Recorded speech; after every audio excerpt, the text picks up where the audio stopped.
Welcome back, Nerd Squad. My name is Roy Destroya, and this is Top 10 Nerd. On December 21st of this year, we are finally getting the long-awaited cinematic adaptation of the manga Battle Angel Alita. At least, we hope. God forbid another setback date. So while we eagerly await the film, there is much to know about the film's production and characters to get ourselves ready. So let's take a look at the top 10 Alita Battle Angel surprising facts.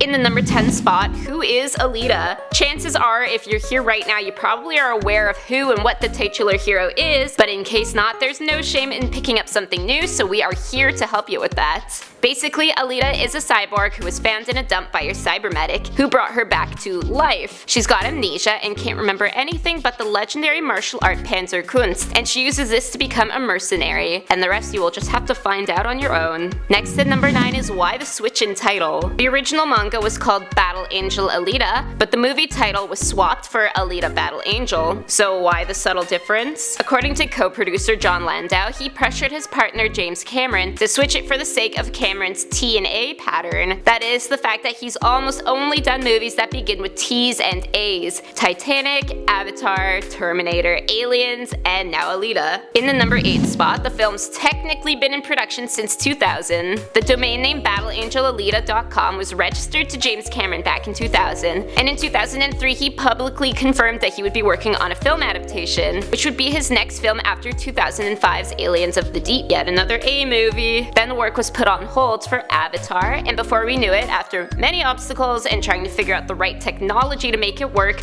we got a July release date that then became a December release date. Please, no more setbacks. Up next at number 7 is Alita's namesake. It's a unique name for sure, one that we may see in the new year as a potential baby name, but in canon the origin of the name is almost a little funny and a little creepy. When Alita was pulled from the dump by Dr. Ito, he named her after his deceased male black cat. Not the most glorious namesake for your new robot daughter, but I guess that cat meant a lot to the doc. Coming in at number 6, we got Gali. Who is Gali? Well, in the original Japanese manga, Alita was actually named Gali, so why did they change the name? According to Fred Burke, who was responsible for translating the manga into English, he wanted it to appeal to more than just the hardcore manga and anime crowd, so he picked a new name himself from a baby name book, picking Alita because it meant noble. Why Gali sent too specified for him, we will never know. Next up at number 5 is who could have played Alita. The role of the hero went to Rosa Salazar, but it was a pretty tight race for the lead. We had Zendaya, who you would remember most recently from Spider-Man Homecoming. We had Bella Thorne, who co-starred with Zendaya on Disney's Shake It Up. And we also had Maika Monroe, who made a name for herself on horror flick It Follows. But it was Salazar who translated the character from a room to the screen best. Up next at number 4, we have the blood in the film. The manga is pretty violent, especially when it comes to the sport of motorball, but the film is said to have a PG-13 rating. One way they may have managed to attain this rating is because apparently all the blood that is shed in the film is going to be blue.